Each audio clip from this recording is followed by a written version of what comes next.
Hello, I'm Meka Govardhan Reddy. We don't look at elections as just some kind of horse race. For us, they're a conversation, a really serious one between the people and those who want the responsibility to govern them. And today, we're going to listen in on one of those conversations. Coming out of Northern Angami I, we're going to use data to really understand what's being said. Now, this isn't about taking sides. It's about getting into the nuts and bolts, the math, if you will, of what makes governance actually work, or what makes it fail.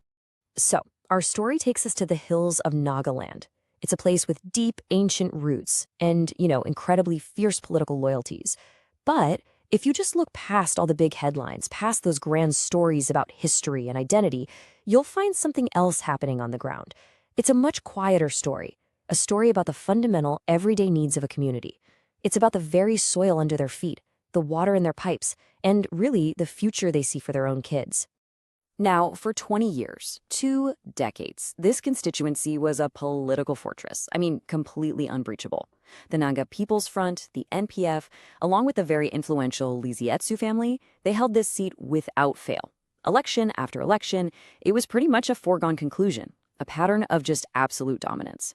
And then 2023 happens. The walls just came crumbling down. The pattern shattered. The soil shifted. So the big question is, what on earth changed? Well, the answer wasn't found in some big, grand political speech. No, it was right there on the ground, in the quiet, day-to-day frustrations. People were talking about simple things. Roads so broken that kids would come home from school just caked in dust. Water pipes that were put in, sure, but most of the time, they were dry. Power that would just disappear for hours at a time, disrupting everything. Life, business. And simmering just underneath all of that was this deep, growing anxiety about what the future holds for the next generation. Okay, just look at this number for a second. It tells a really powerful story. Maybe the single biggest issue, the one that really cut deep, was the lack of jobs, of opportunity. In parts of this constituency, it's estimated that almost half of the young people in their 30s are unemployed. And that's not just a statistic, is it? That is an entire generation's hope just slowly, painfully turning into pure frustration. And right here, this is the crucial point. These problems, they weren't just bullet points on some election manifesto. For the voters, this was their constant daily reality. They could feel this gap widening between what was promised and the life they were actually living. See, that's how trust erodes. It's not a big explosion. It's slow. It's quiet. It happens one pothole at a time, one dry tap at a time, one jobless young person at a time. This all gets to a really core principle. When people are demanding a proper road or clean water, they're not just asking for concrete and pipes. They're asking for dignity. And our constitutional values, they're built on that very foundation, human dignity. So the responsibility of any public discourse, of any political conversation, is to address these fundamental needs with that basic respect.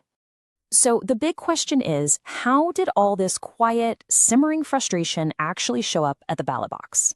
Well, let me tell you, the 2023 election result was anything but silent. In fact, it sent 3 very clear, very loud signals. Let's break them down one by one. Okay, signal number 1, the sheer scale of the collapse. The NPF's vote share didn't just dip, it absolutely plummeted by almost 16% from the last election. Think about that. A political fortress that stood solid for 2 decades didn't just get a crack in the wall, no. Its very foundations were shaken to the core. This was a clear, completely unambiguous rejection of the way things were. All right, so that leads us to the second signal. While the incumbent's support was crumbling, the NDP-BJP alliance didn't just sit back. They surged.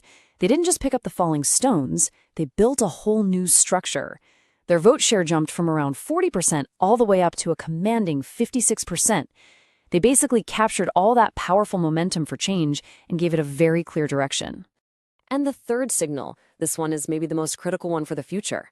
There was a pivot, a real pivot. For decades, the political conversation here was dominated by the larger Naga identity issue, and that's a vital conversation, no doubt about it.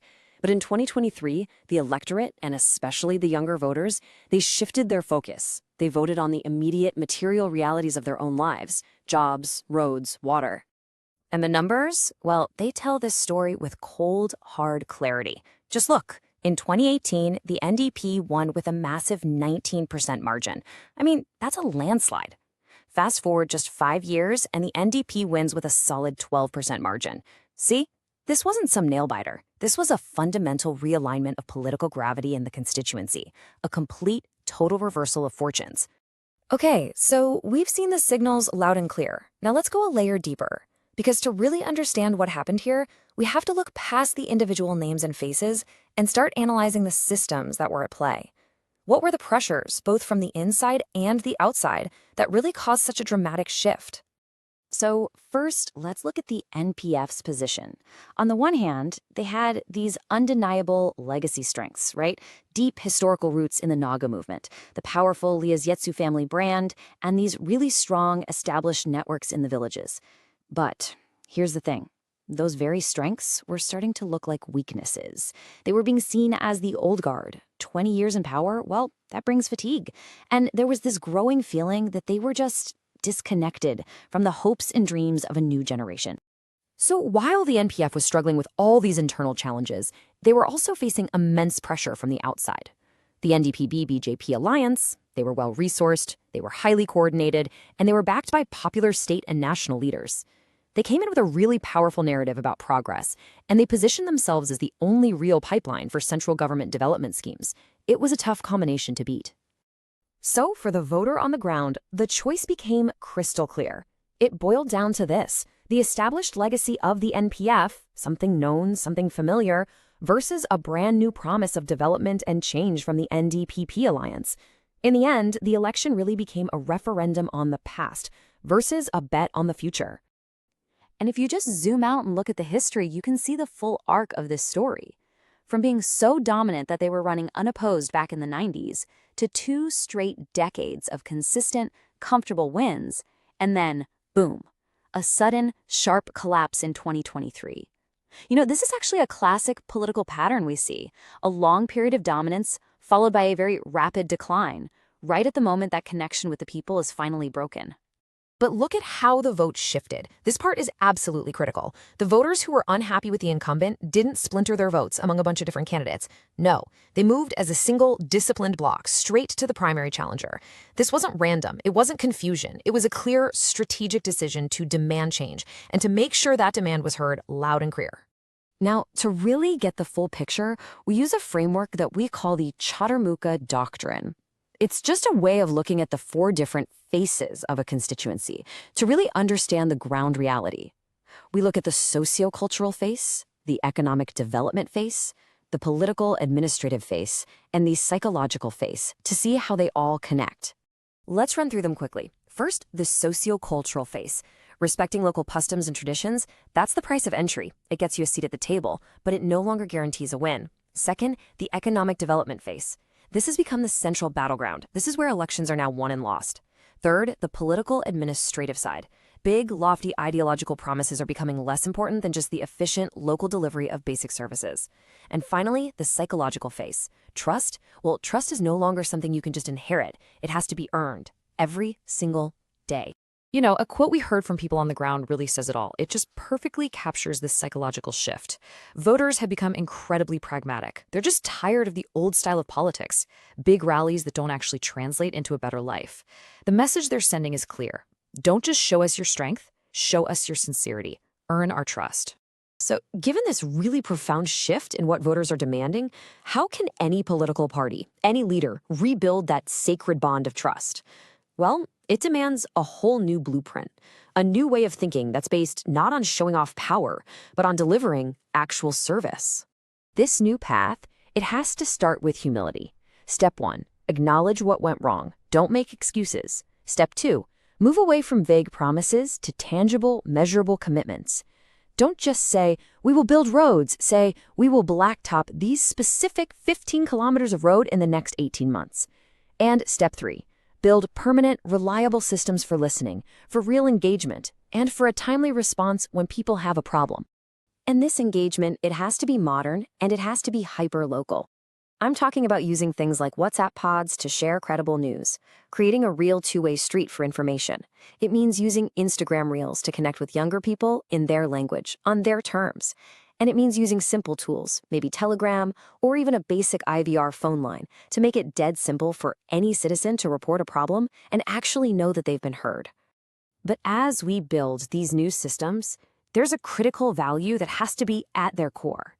Any system for handling people's grievances must be built on a foundation of respect for the citizen. And that means upholding the principles of data privacy and consent just as our national laws require. A citizen's information must be protected. Their trust, once earned, must always be honored. You know, what we're seeing here points to a whole new political economy taking root across India. The voter is evolving. They're no longer just subjects. They're becoming, well, customers of governance.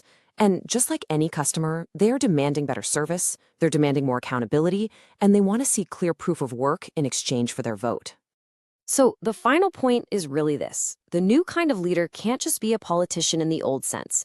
They have to be more like a constituency's CEO, someone who is absolutely obsessed with data, with delivery, with service, and with getting results. Because performance is no longer measured by the size of your rallies, it's measured by the tangible, real improvement in the quality of life of the people you are there to serve. If you want to become a people-centric leader and uplift your constituency, get in touch with Blueprint Strategies AI at mgr@blueprintstrategies.ai or call 080-4204-1602. Purpose Beyond Politics.